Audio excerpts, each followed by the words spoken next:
everyone, welcome back to our physics class. So we were on a chapter of motion in a plane.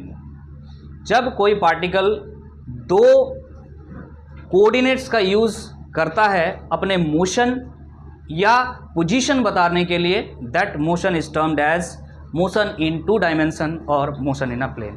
तो already इसका introduction part cover हो चुका है. अगर उस video को आप नहीं देखे हैं, इसी प्लेलिस्ट में ऐड किया हुआ है, पहले उस वीडियो को देख लीजिएगा, उसके बाद यहाँ पर आइएगा तो आपको सब समझ में आएगा.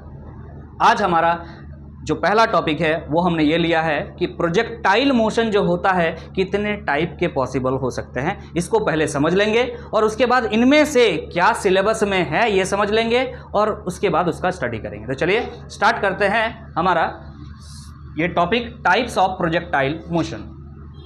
तो मेनली तीन टाइप के प्रोजेक्टाइल मोशन हो सकते हैं possible: oblique projectile motion, horizontal projectile motion and projectile motion on a inclined plane. तीनों को एक एक करके समझते हैं. अगर ऑब्लिक प्रोजेक्टाइल मोशन बोल रहा है, ऑब्लिक का मतलब क्या होता है कि हम कोई चीज को ऐसे फेंक रहे हैं कि कोई चीज को एंगल बना के फेंक रहे हैं. याद रखिएगा, ऑब्लिक का मतलब होता है to project any object with an angle. To project an object with an angle is called oblique projectile. तो इसके लिए हमको दो एक्सिस लेना है. सबसे पहले ध्यान दीजिएगा, ये हमने ले लिया वाई एक्सिस, ये हम ले लेते हैं एक्स एक्सिस.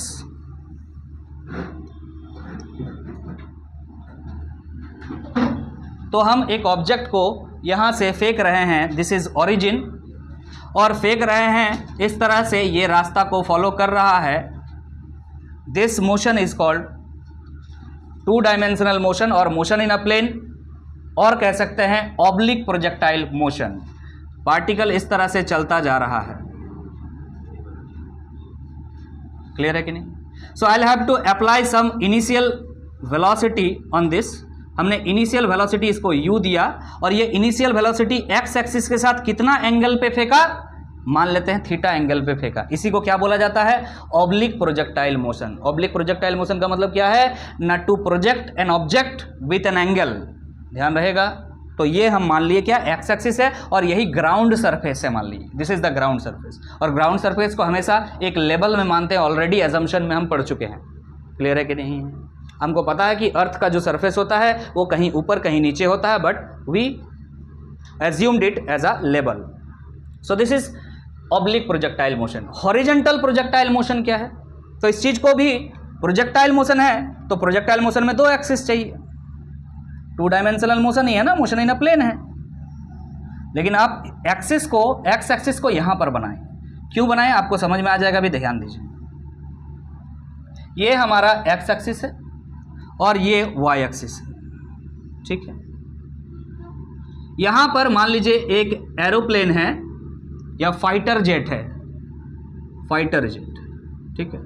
ये बम लेकर के चल रहा है अपने साथ, बम लेके चल रहा है, फाइटर जेट है. Okay. It is moving toward this direction. तो ये क्या करता है, अपने से बम रिलीज करता है. आपको पता है, तो बम रिलीज जैसे ही करेगा तो उसका जो उससे बम रिलीज होगा वो इस पाथ को फॉलो करेगा. बम इस पाथ को फॉलो करेगा, इस पाथ को फॉलो करेगा. यस और no? This is also projectile motion, but this projectile is specified as horizontal projectile motion. क्या बोल रहे हैं? Horizontal projectile motion. इसमें ऑब्जेक्ट ऊपर भी जा रहा है फिर नीचे भी आ रहा है, बट इसमें सिर्फ नीचे ही आ रहा है. क्लियर है कि नहीं?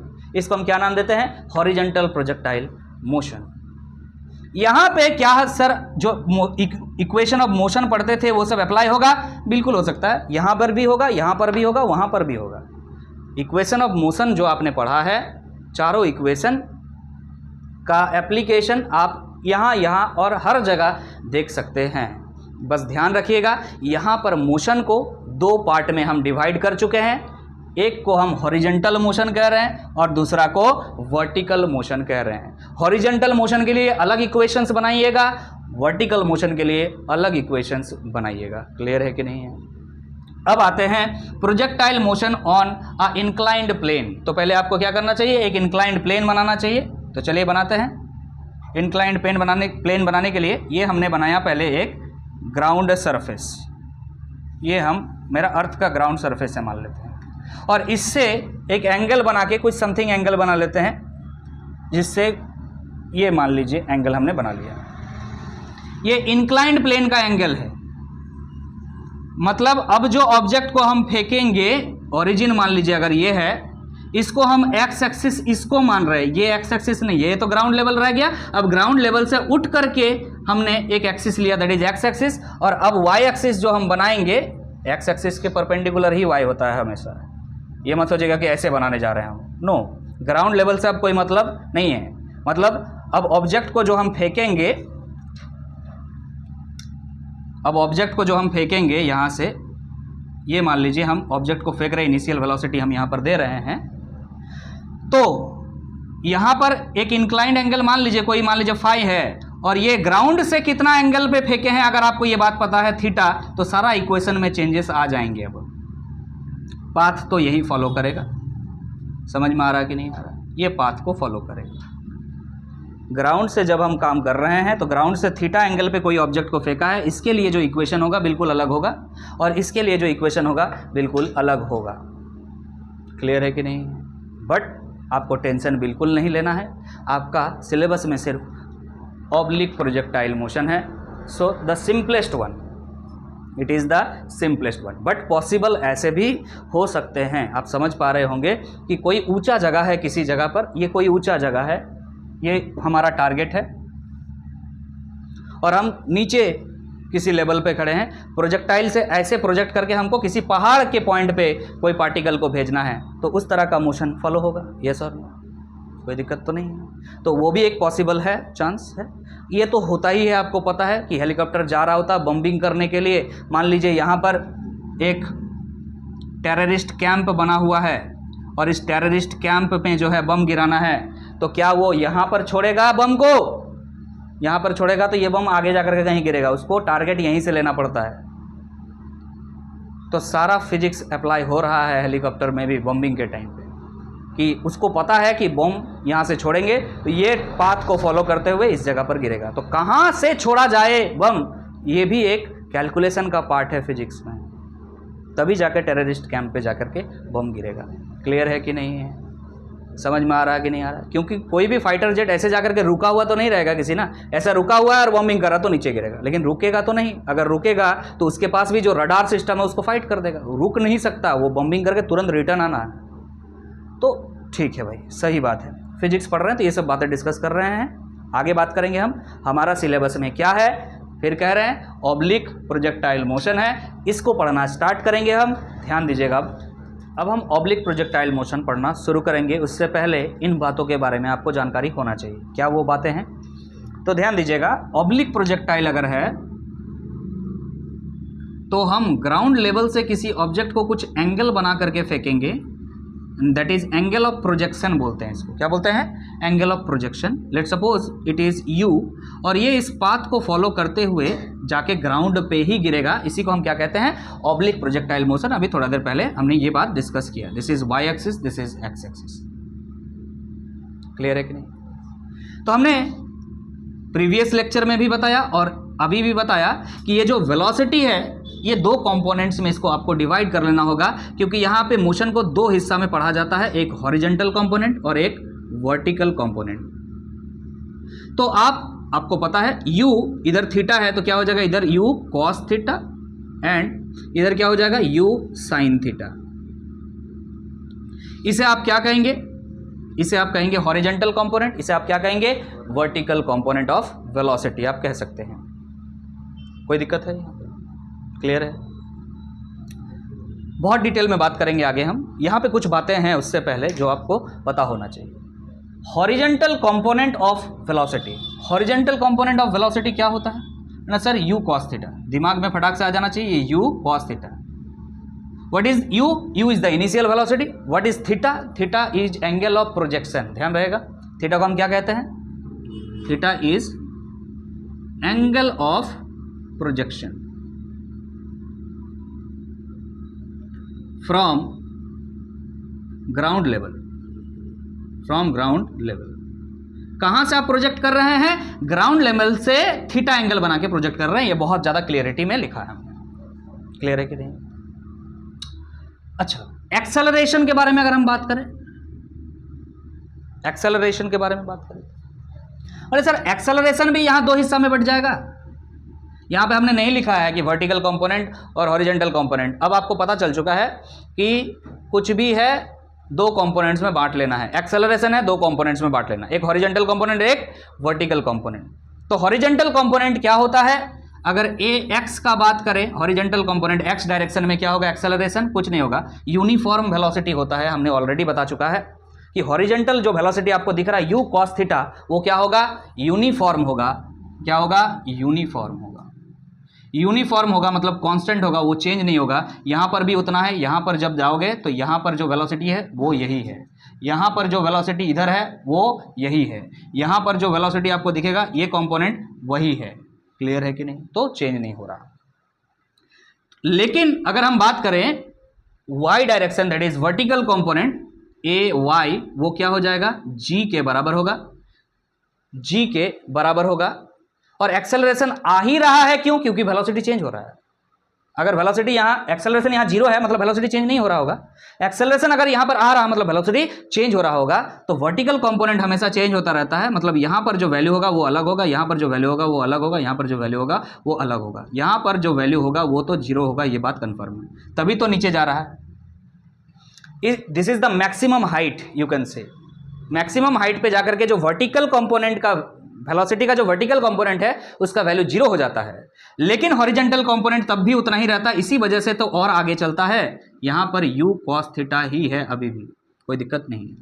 क्लियर है कि नहीं? तो यहां पर धीरे धीरे वेलोसिटी यहां से यहां तक जाता है तो घटता जाता है। I don't know how much is here, लेकिन यहां से कम होता गया है। फिर धीरे धीरे यहां पर क्या होगा जरा बता सकते हैं क्या? कोई बच्चा बताएगा? यहां पर जाकर के क्या हो जाता है? वेलोसिटी जीरो हो जाता है, लेकिन यहां पर वेलोसिटी वी वाई जीरो नहीं होता है क्योंकि बढ़ता है। अब बढ़ेगा, यहां से धीरे धीरे घटेगा और फिर धीरे धीरे बढ़ेगा। यहां पर अभी भी u cos थीटा है हॉरिजॉन्टल कंपोनेंट। ये सब ऑलरेडी प्रीवियस लेक्चर में डिस्कस हो चुका है, फिर कर रहे हैं। तो यहां पे कह रहे हैं कि एक्सेलरेशन हमेशा क्या होगा? g के बराबर होगा, और g का वैल्यू हाइट के साथ साथ वेरी करता है। इस चीज को हम नेग्लेक्ट करके चलेंगे, हर जगह g का वैल्यू हम कांस्टेंट मान के चल रहे हैं। आगे बात करते हैं। अब है मैकेनिकल एनर्जी का बारी। मैकेनिकल एनर्जी क्या होता है? तो वर्क एनर्जी पावर चैप्टर का नाम है, वहां पर आप बहुत डिटेल में समझेंगे, जहां पर हम आपको वर्क एनर्जी थ्योरम पढ़ाएंगे और आपको बताया जाएगा कि mechanical energy is always conserved. क्या होता है? Mechanical energy is always conserved. Mechanical energy is nothing but the total energy associated by a body. एक बॉडी में जितना टोटल एनर्जी होता है, यू कैन से कि sum of kinetic energy and potential energy. तो जो पार्टिकल यहां से आपने मूव कराया, उस पार्टिकल का जो मैकेनिकल एनर्जी होगा वो क्या होगा? सर जो काइनेटिक एनर्जी है और जो पोटेंशियल एनर्जी है उसको ऐड करने से आएगा, and that will be, sorry यहां पे लिख दिया गलती से हमने, यहां पर potential energy, kinetic energy and potential energy जो होगा उसको ऐड करने से आएगा, और ये जो भी होगा क्या होगा? कांस्टेंट होगा। तो हम आपको बता दें कि यहां से यहां तक जो भी बातें लिखा हुआ है सारे कांस्टेंट होते हैं थ्रू आउट द मोशन। कैसे? ध्यान से देखिए, हमने बोला कि vertical component of velocity u cos theta हर जगह बराबर होगा, यूनिफॉर्म होगा, इसीलिए उसका कंपोनेंट भी जीरो होगा। बोले सर वर्टिकल कंपोनेंट तो बोला g होगा, अरे बोले तो g होगा, हर जगह g ही होगा, वो भी कांस्टेंट हो गया। समझ में आ रहा कि नहीं? बचा मैकेनिकल एनर्जी का बात, तो काइनेटिक एनर्जी और पोटेंशियल एनर्जी वेरी करेगा, लेकिन दोनों को जब ऐड करेंगे तो जो रिजल्ट आएगा वो हमेशा कांस्टेंट रहेगा। तो हम ये जो तीन टर्म्स के बारे में यहां डिस्कस किए, always remains constant through out the motion, ये क्या होगा? इस जगह पर हम ये लिखते हैं कांस्टेंट, ठीक है, ये रिमेन सेम लिख सकते हैं आप, ये कांस्टेंट होगा। बाकी जो यहां पे हमने लिख के रखा है, लिस्ट बना के रखा है, ये चेंज होता है। क्या क्या चेंज होता है देखिए ध्यान से। वर्टिकल कंपोनेंट ऑफ वेलोसिटी, अभी बताया कि वर्टिकल कंपोनेंट जो यहां पर है u sin थीटा, यहां नहीं रहेगा, यहां कम हो जाएगा, यहां जीरो हो जाएगा, फिर धीरे धीरे बढ़ेगा। तो वर्टिकल कंपोनेंट वेरी कर रहा है, और वो क्या है अगर आपसे पूछे तो आप बता सकते हैं क्या है? u sin थीटा है, and this u sin theta will change. यहां पे लिख सकते हैं नॉन यूनिफॉर्म। ये क्या है? नॉन यूनिफॉर्म, यूनिफॉर्म नहीं है। क्लियर है कि नहीं? एक्सेलरेशन, जो वर्टिकल कंपोनेंट ऑफ एक्सेलरेशन यहीं पे डिस्कस हम कर चुके हैं, कांस्टेंट वाला टर्म है, यहां पे एक्सेलरेशन नहीं लिखा है। नेक्स्ट पॉइंट में हमने लिखा momentum. What is momentum? Sir momentum is mass into velocity. If velocity is changing non uniform then momentum is also changing, yes or no? You can say momentum is nothing but mass into velocity and the velocity is u sin theta, no? ये भी क्या होगा? Change होगा भाई। Clear है कि नहीं? Kinetic energy and potential energy, इसके बारे में भी डिस्कस किए। काइनेटिक एनर्जी भी चेंज होगा और पोटेंशियल एनर्जी भी चेंज होगा। What is kinetic energy? Sir half M V square. और पोटेंशियल एनर्जी बोले सर एम जी एच। तो ध्यान दीजिएगा, ध्यान दीजिएगा। What is the velocity here? Velocity of Y component का बात हो रहा है। Velocity of Y component change होगा, वेलोसिटी ऑफ एक्स कंपोनेंट तो चेंज नहीं होगा। हॉरिजॉन्टल जो वेलोसिटी है वो तो चेंज नहीं होगा। कौन सा चेंज होगा? वर्टिकल वाला चेंज होगा। तो यहाँ पे वी वाई लिख रहे हैं। क्लियर है कि नहीं? और एम जी एच, हाइट तो बार बार चेंज हो रहा है। देखो ना, धीरे धीरे हाइट बढ़ रहा है ऑब्जेक्ट का, फिर धीरे धीरे हाइट घट रहा है ऑब्जेक्ट का। क्लियर है कि नहीं है? तो हाइट भी चेंज होगा। तो हाइट तो हमेशा वाई डायरेक्शन में ही है, तो एम जी एच के जगह पे आप एम जी वाई भी लिख सकते हैं। क्या लिख सकते हैं? M G Y. वाई का वैल्यू जो है वो धीरे धीरे पहले सर बढ़ेगा और फिर धीरे धीरे घटेगा। और ये दोनों देखो ना, वाई का वैल्यू धीरे धीरे क्या होगा? बढ़ेगा फिर घटेगा। तो ये चेंज होता जा रहा है और वेलोसिटी वाई डायरेक्शन में है काइनेटिक एनर्जी में, ये भी चेंज होता जाएगा। So this 4 physical quantities will be variable throughout the motion and these 3 physical quantities will be constant throughout the motion। ये बताते हुए आगे हम बढ़ रहे हैं। आपसे एक सवाल नोट में हमने यहां लिखा है कि वेलोसिटी एंड काइनेटिक एनर्जी दोनों एक दूसरे से रिलेटेड है, you know it. Is minimum at, सबसे कम कहां पर होगा? जब टॉप पर होगा, यहां पर होगा, उस समय क्या होगा? मिनिमम होगा। At highest point, at highest point क्या होगा? Velocity and kinetic energy is minimum at highest point. Clear है कि नहीं? मैक्सिमम कहां होगा? Velocity and kinetic energy is maximum at, maximum कहां होगा? सबसे ज्यादा वेलोसिटी कहां पर है?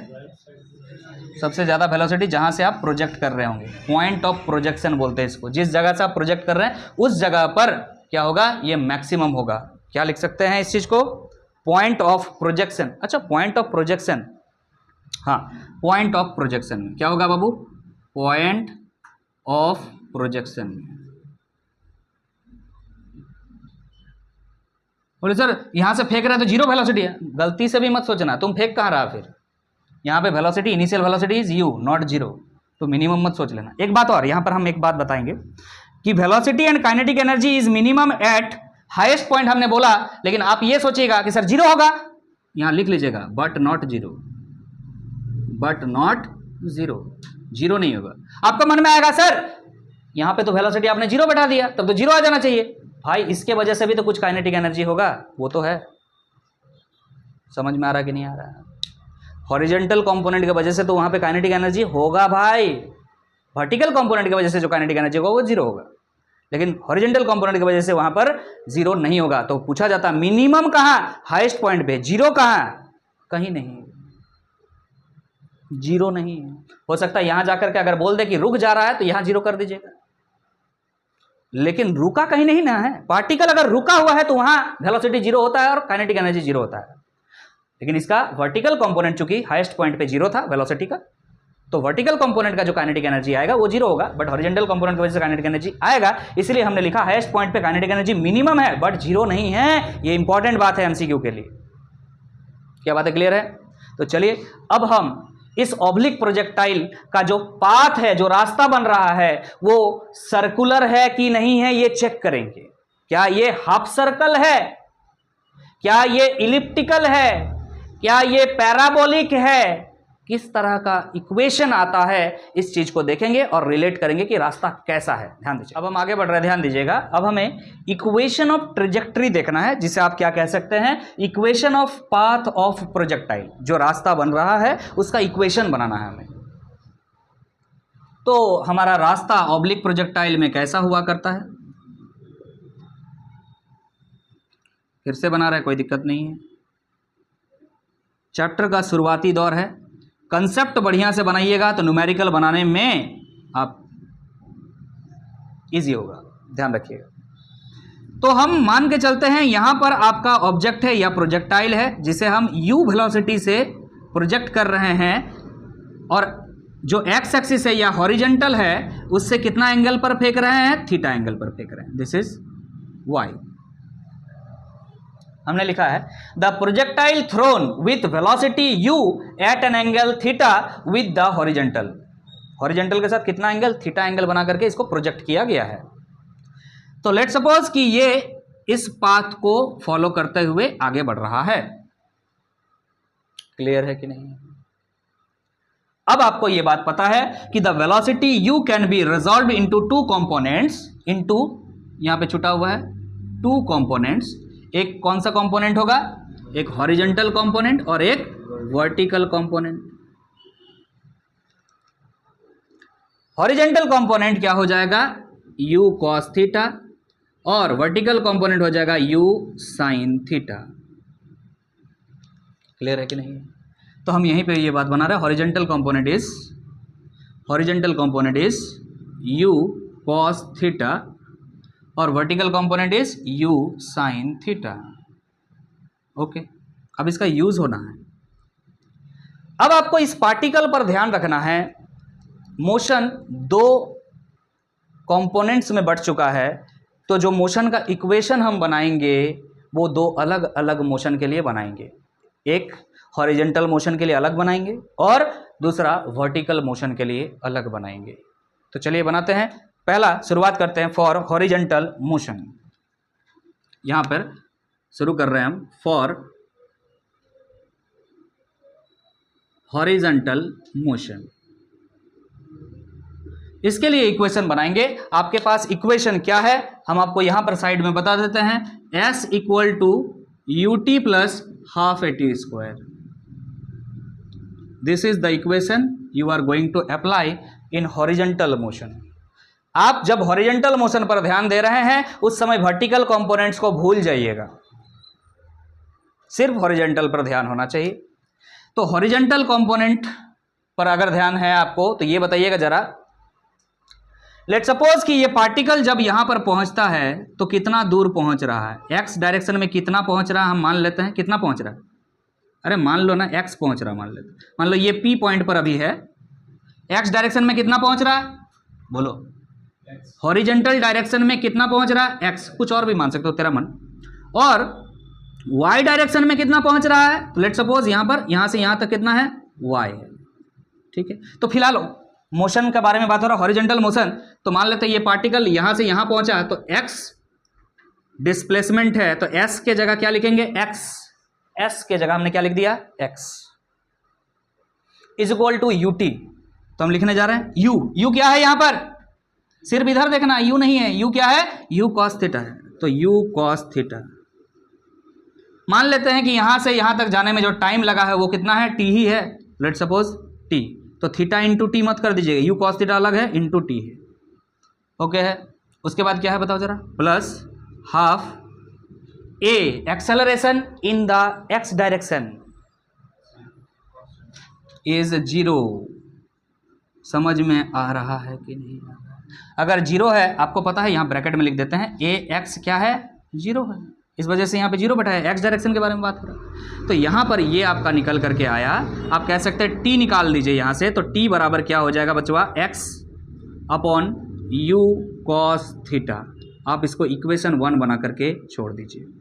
अब हम बात करेंगे वर्टिकल मोशन के बारे में। फॉर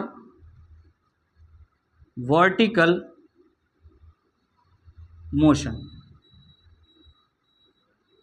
वर्टिकल मोशन में अब आपको वर्टिकल कंपोनेंट्स का ख्याल रखना है, हॉरिजेंटल को भूल जाना है।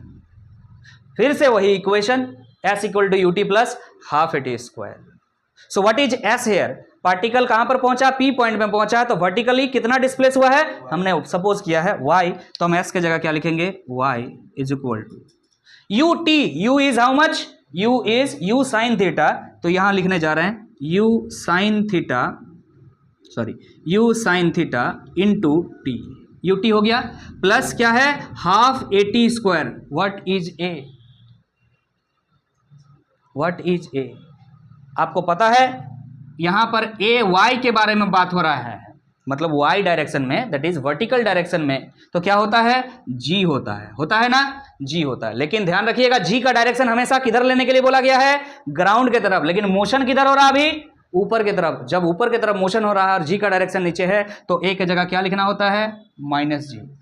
ध्यान रखिएगा, ये टॉप पोजीशन में पहुंचने के बाद यही चीज को मोशन और जी दोनों सेम डायरेक्शन में हो जाएगा, उस समय प्लस जी लेंगे। फिलहाल क्या लेना चाहिए आपको, माइनस जी। तो यहां पर ए की जगह क्या लिख दिया, माइनस जी। टी स्क्वायर लिखा हुआ है, टी स्क्वायर, टाइम तो हमने बोला था यहां से यहां तक पहुंचने में टाइम कितना लग रहा है, टी है। क्लियर है कि नहीं। Now y equal to U sine theta into T minus half G T square is equation 2। बोलिए क्लियर है। इस चीज को हम यहां पे ब्रैकेट में लिख देते हैं बबुआ, ए वाई इज माइनस ऑफ जी। याद रहेगा। कोई दिक्कत है तो बताओ, यहां तक कोई दिक्कत है, क्लियर है कि नहीं है, समझ में आ गया है।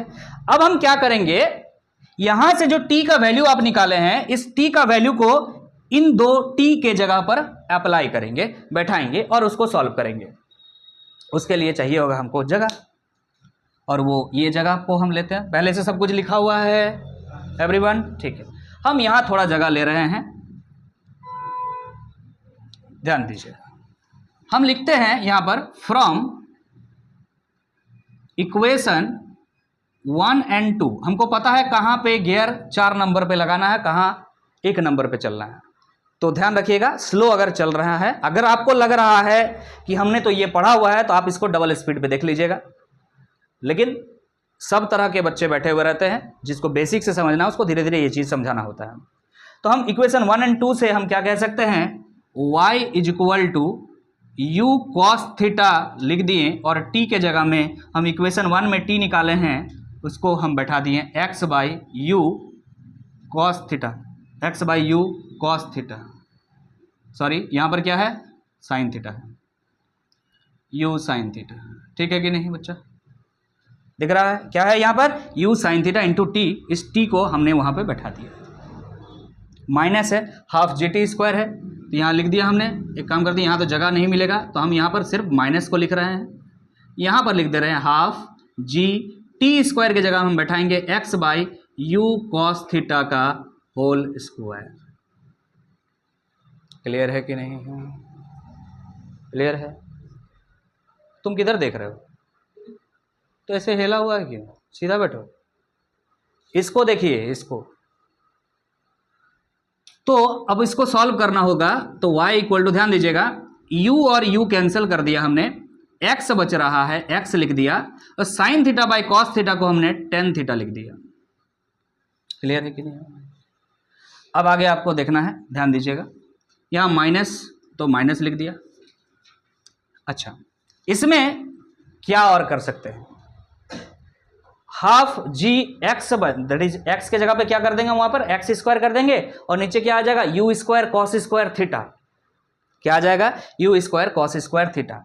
तो यहां पर कर देते हैं वही चीज कि 1/2 g x square upon u square cos square theta. ये इक्वेशन आ रहा है।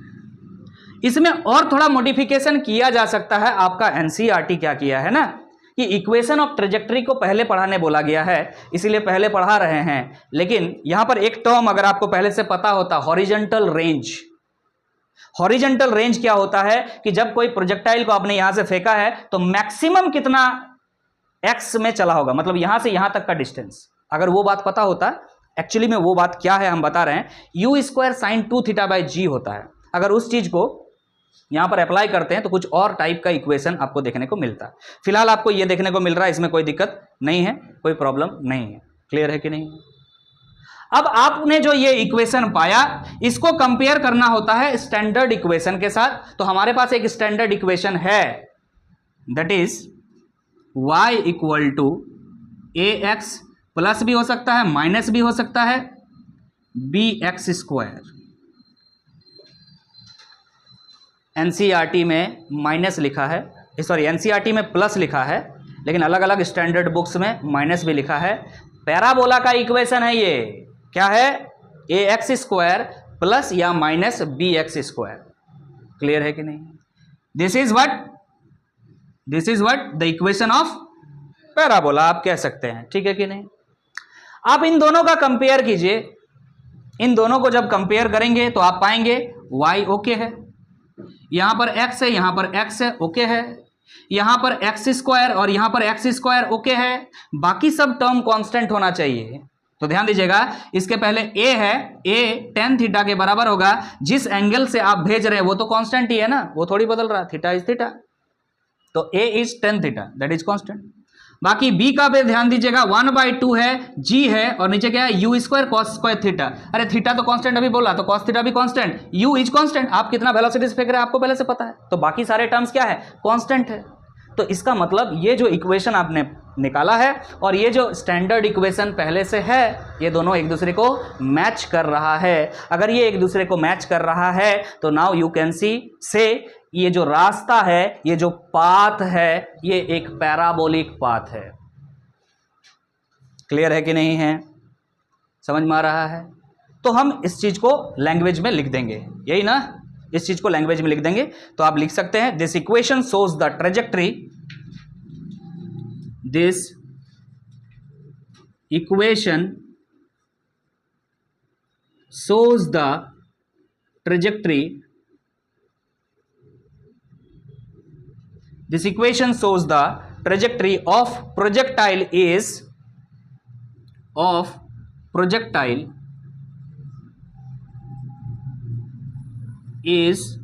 parabolic। किस तरह का रास्ता है ये, ट्रेजेक्टरी किस तरह का है, पैराबोलिक टाइप का, क्योंकि it is similar to the equation of parabola, because it is similar to the equation of parabola। इस स्टेटमेंट को लास्ट में आप लिख दीजिएगा, लास्ट में इतना लिखने के बाद। बोलिए क्लियर है कि नहीं, समझ में आ गया है? तो क्या इस टॉपिक से रिलेटेड थोड़ा बहुत क्वेश्चंस बनाया जाए? और क्वेश्चन बनाने से पहले हम वो बात भी बता देंगे आपको कि अगर हॉरिजॉन्टल रेंज आपको पता होगा तो इक्वेशन किस प्रकार का होगा। लेकिन डोंट वरी, बोर्ड्स में नहीं आएंगे, थोड़ा एडवांस के लिए हम ये बताने जा रहे हैं अभी। क्लियर है कि नहीं? क्या आपको इक्वेशन समझ में आ गया है? याद कर लीजिए, y इक्वल टू क्या होता है, x tan theta minus half g x square by u square cos square theta होता है। क्लियर है कि नहीं है? समझ में आ गया है? तो चलिए आगे बढ़ेंगे हम। अब हम आगे बढ़ रहे हैं, ध्यान दीजिएगा। तो एनसीईआरटी के हिसाब से जो इक्वेशन ऑफ ऑब्लिक प्रोजेक्टाइल आपने पढ़ा वो y equal to x tan theta minus half g x square by u square cos square theta पढ़ा। This is equation of oblique projectile. आपने दो और टाइप के प्रोजेक्टाइल देखे, उसके लिए ये इक्वेशन नहीं है, मतलब उसका जो पाथ है वो पैराबोला होगा कि नहीं होगा, यू आर नॉट कंफर्म। समझ में आ रहा कि नहीं आ रहा? मतलब सारा प्रोजेक्टाइल मोशन का पाथ पैराबोला होगा ये जरूरी नहीं है, ऑब्लिक प्रोजेक्टाइल जो भी होगा उसके लिए पैराबोला होगा, ये कंफर्म है। क्लियर है कि नहीं? आगे बात करते हैं। एक टर्म पढ़ते हैं हम जो कि आगे आपका आएगा, एनसीईआरटी में पढ़ना है बट बाद में पढ़ना है, लेकिन उसका इस्तेमाल आप देखिए यहां पर।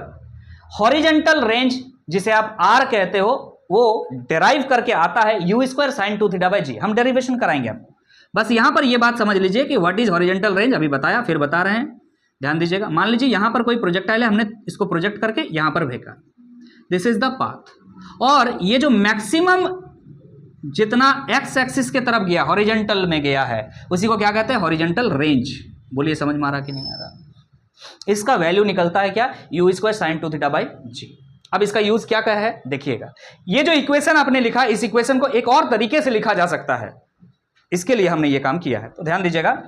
तो हॉरिजेंटल रेंज को हम आर लिखते हैं u square sign 2 theta, sine 2 theta की जगह हम लिख सकते हैं 2 sine theta into cos theta upon g. हमको असल में u square cos square theta लाना है, तो यू स्क्वायर हमको दिख रहा है यहां, लेकिन कॉस थीटा दिख रहा है, इस वजह से हम क्या करेंगे, कॉस थीटा से मल्टीप्लाई और कॉस थीटा से डिवाइड कर दिए। इससे क्या फायदा हुआ ना, देखिए यहां से यू स्क्वायर मिल गया आपको, ये cos theta into cos theta क्या हो जाएगा, कॉस स्क्वायर थीटा।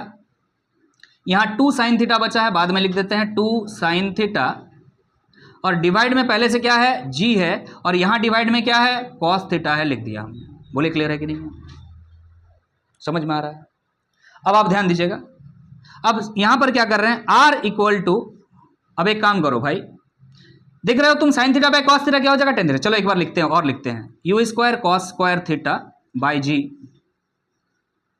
यहां पे क्या लिखोगे, 2 इंटू टेन थीटा, यस और no. Sine theta by cos theta क्या हो जाएगा, टेन थीटा। और अगर इस पूरे टर्म को हम इधर लाना चाहें तो क्या हो जाएगा, यहां पर r divide by 2 tan theta. बोलो कोई दिक्कत है, क्लियर है कि नहीं? सो आप देख रहे हो u square cos square theta by g मतलब क्या होता है ना, आर बाई 2 टेन थीटा होता है, ये आप यहां से पा लिए। लेकिन आपको यहां पर क्या चाहिए, g divide by u square cos square theta. ध्यान दीजिएगा, इसका उल्टा चाहिए हमको। अगर इसका उल्टा चाहिए हमको तो इसका उल्टा बैठा दीजिएगा वहां पर। क्लियर है कि नहीं है, समझ में आ रहा है? तो आप इस इक्वेशन में इस वैल्यू का यूज कीजिए, इस वैल्यू का यूज कीजिए। क्लियर है? तो देखिए यहां पर हम बनाने जा रहे हैं, ध्यान दीजिएगा। डायरेक्टली इस चीज को याद रखिएगा, हम बना दे रहे हैं लेकिन डायरेक्टली आप इस चीज को याद रखिएगा। जैसे कि y को y लिखा, उसके बाद x टेन थीटा है, x टेन थीटा लिखा, माइनस 1/2 है, 1/2 लिखा, बचा हुआ x स्क्वायर है, x स्क्वायर लिखा। लेकिन जो यहां पर ये टर्म दिख रहा है आपको, g by u square cos square theta, उसको हम लिखने जा रहे हैं अब।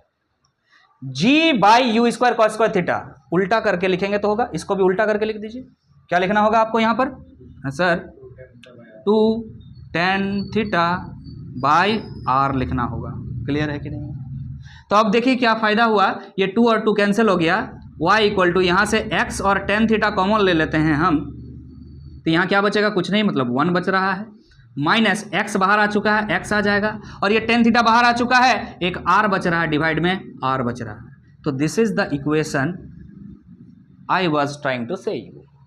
ये इक्वेशन आ रहा है। यहां पर r क्या है, ध्यान रखिएगा, ये हॉरिजेंटल रेंज है, और अगर जरूरत पड़ा तो फॉर्मूला आपको यहां लिखा हुआ, हॉरिजेंटल रेंज का फॉर्मूला क्या होता है, u square sign 2 theta by ji.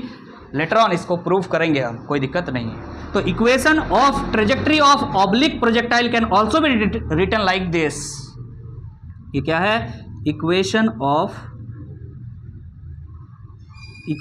Trajectory, equation of path लिख सकते हैं, इक्वेशन ऑफ पाथ ऑफ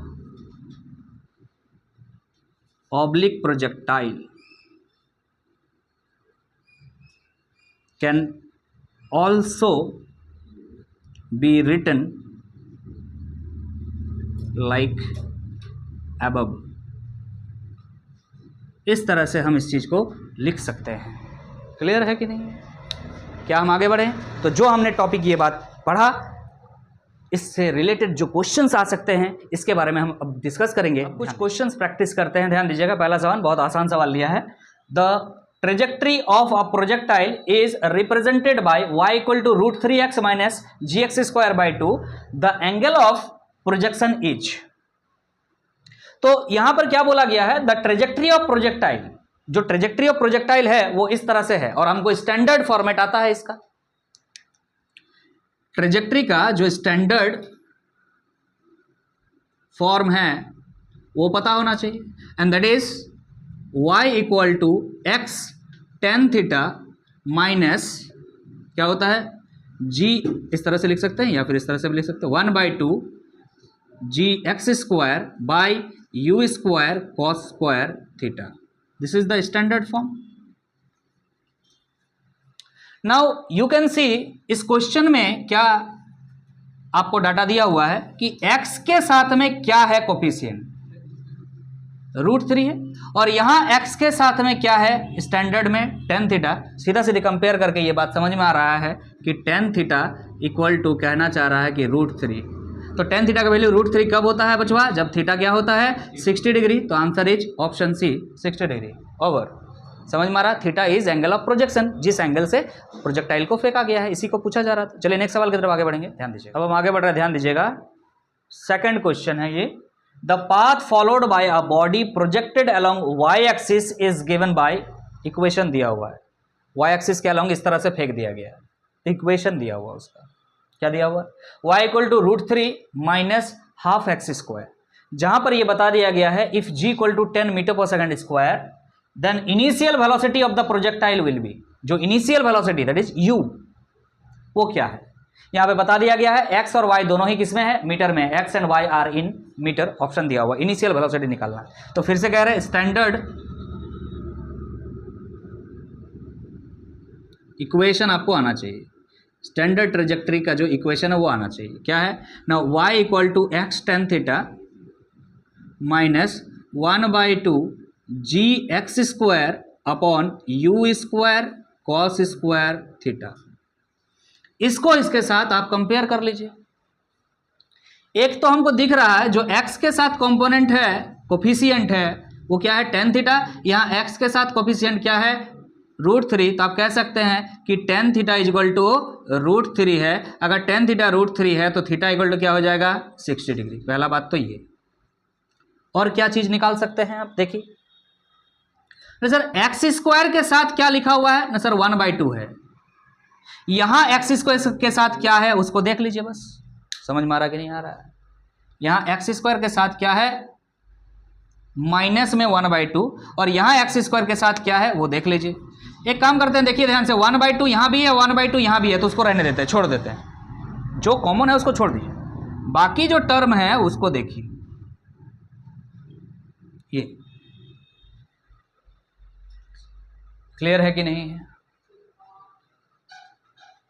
तो इस पूरा का वैल्यू कितना लिखना होगा, that is g/u² cos square theta, या फिर पूरा भी लिख सकते थे। अगर इसको लिखते हाफ तो इस पूरा को लेना पड़ता। हम सिर्फ बोल रहे हैं 1/2 और x² को छोड़ दीजिए, बचा क्या, ये वाला हिस्सा g/u² cos स्क्वायर थीटा। तो हम उस चीज को यहां लिखने जा रहे हैं, ध्यान दीजिएगा। क्या दिख रहा है हमको, g/u² cos स्क्वायर थीटा, जो कि किसके बराबर होना चाहिए, 1 कह सकते हैं। अरे यहाँ पे 1 से मल्टीप्लाई कर दो, चेंज नहीं होगा, मतलब ये कुछ नहीं, 1 है।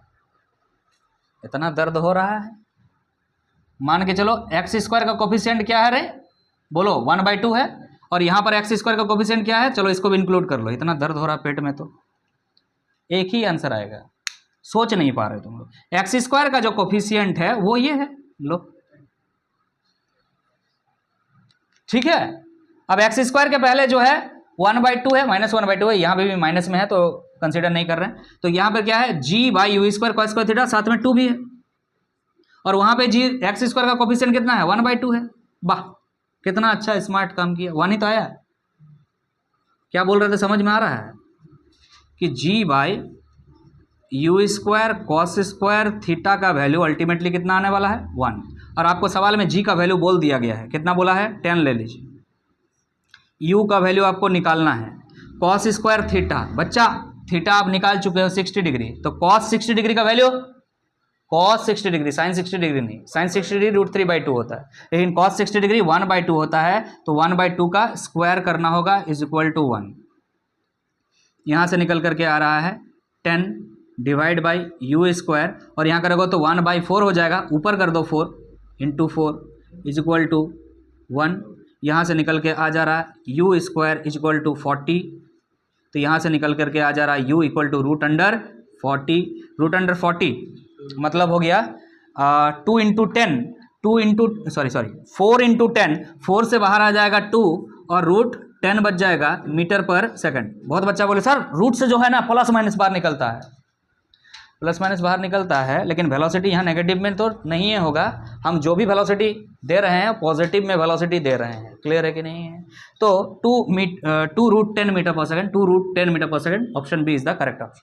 समझ में आया। तो थोड़ा बहुत कैलकुलेशन साथ में आ सकता है, बहुत टफ सवाल था ये भी नहीं था, कंपेयर करना था, कंपेयर करके आंसर निकालना। चलिए नेक्स्ट सवाल की तरफ आगे बढ़ेंगे। नेक्स्ट क्वेश्चन की तरफ आगे बढ़ रहे हैं। क्वेश्चन नंबर 3 थोड़ा सा स्टैंडर्ड फॉर्मेट में लिया, जैसे कि हमने पहले ही कह दिया था कि हॉरिजेंटल रेंज वाला जो टर्म था ट्रेजेक्टरी के साथ, वो हमने एडवांस वर्जन में लिया है। क्या कह रहा है, the equation of projectile is y equal to 16x - 5/4x²। इसमें पूछा है आपसे the horizontal range is, clear है कि नहीं। तो अगर स्टैंडर्ड इक्वेशन का बात करें तो उसमें हॉरिजेंटल रेंज वाला कौन सा इक्वेशन था, तो स्टैंडर्ड इक्वेशन क्या है, standard equation y equal to x tan theta, जिसे आप कॉमन लिए थे याद कीजिए, 1 - x/r हुआ करता था। ये आपका स्टैंडर्ड इक्वेशन था जिसमें आर इन्वॉल्व था। R is nothing but horizontal range, यही पूछा जा रहा है। अब इस इक्वेशन का कंपैरिजन इसके साथ करेंगे तो पहले दोनों को मैच कराना पड़ेगा ना। कैसे करेंगे तो देखिएगा, हम जो इक्वेशन गिवन है वो लिख रहे हैं 16x माइनस 5/4x²। आप ध्यान दीजिएगा कहीं पर भी x² नहीं लिखा हुआ है, तो x² नहीं लिखा होना चाहिए इसमें। तो काम करें, x कॉमन लेंगे हम। समझ में आ रहा कि नहीं आ रहा? समझ में आ रहा है। और कोई चीज तो कॉमन लेना होगा tan थीटा के लिए, तो हम करते हैं एक काम, 16x पूरा कॉमन ले लेते हैं। यहां से क्या बचेगा 1, क्योंकि यहां भी 1 आना चाहिए। क्लियर है कि नहीं? लेकिन 16 यहां है वो तो ठीक है, लेकिन यहां तो 16 नहीं है, तो कोई बात नहीं, 16 से डिवाइड कर देंगे। क्लियर है कि नहीं है? तो चलिए इस काम को करते हैं। सर यहां पर 5 तो पहले से है, अरे भाई कॉमन लिए हैं, हाँ ठीक है, हाँ ठीक है। यहाँ पे बचा हुआ क्या है 5 है। सर x बचेगा, एक x चला गया है, बाई 4 बचेगा, और आपने ज़बरदस्ती यहाँ से 16 कॉमन लिया है, तो 16 से आपको क्या करना पड़ेगा, डिवाइड करना पड़ेगा ज़बरदस्ती। क्लियर है कि नहीं? एकदम सही, कोई दिक्कत नहीं है। अब आप इस फॉर्मेट में इसको सेट कीजिए। अब आसानी से कर सकते हैं आप, देखिएगा ये जो दिख रहा है x tan थीटा, ये हो गया आपका x 16, माने tan थीटा का वैल्यू कितना हो गया 16 हो गया, रहने दीजिए। माइनस ऊपर में क्या है, यहाँ देखिए ध्यान से, ओनली x है, x रखिए, बाकी नीचे क्या है r है, इस पूरा नंबर को नीचे कर दीजिए। 16 4 जा 4 चौक 24, 2 64 और 5 को यहाँ से डिवाइड कर दीजिए, तो यहाँ पे क्या आ जाएगा 64/5 आप कह सकते हैं। तो अगर आप इन दोनों को कंपेयर करें तो आप यहाँ से पाएंगे x के जगह x है, ठीक है, 1 के जगह 1 है, ठीक है, tan थीटा के जगह 16 है, ठीक है, x के जगह x है, लेकिन आपसे पूछा क्या गया r, तो r के जगह क्या लिखा हुआ है 64/5 है, तो r के जगह पे क्या हो जाएगा 64/5। आप इस चीज़ को डिवाइड कर लीजिए, कितना हो जाएगा 1 टाइम्स में जाएगा, कितना हो गया फिर 14 आ जाएगा, तो 14 आ जाएगा तो कितना आ जाएगा 5 2 जा 10, 10 हो गया 14 4.8, ये हो गया आपका रेंज इतना metre. So this is the answer 12.8 metre. 12.8 metre is in option D. Clear है कि नहीं? तो इस तरह से इक्वेशन ऑफ ट्रेजेक्टरी के क्वेश्चंस आपका आ सकता है। क्लियर है कि नहीं? तो इक्वेशन ऑफ ट्रेजेक्टरी को हमने इस वीडियो का मेन मुद्दा बनाया, साथ ही कुछ बेसिक कंसेप्ट्स भी क्लियर किया, जो कि आपका नेक्स्ट क्लास में अप्लाई होगा। और नेक्स्ट क्लास में जो नेक्स्ट टॉपिक है एनसीईआरटी के according, that is time of flight, उसका डिस्कशन करेंगे हम। क्लियर है कि नहीं है? तो चलिए फिर आज का वीडियो को यहीं पे समाप्त करते हैं। जाते जाते आपसे कहेंगे कि अगर वीडियो अच्छा लगा है तो वीडियो को लाइक कर दीजिएगा, और चैनल पे नए हैं तो चैनल को सब्सक्राइब जरूर कर दीजिएगा। Thank you so much.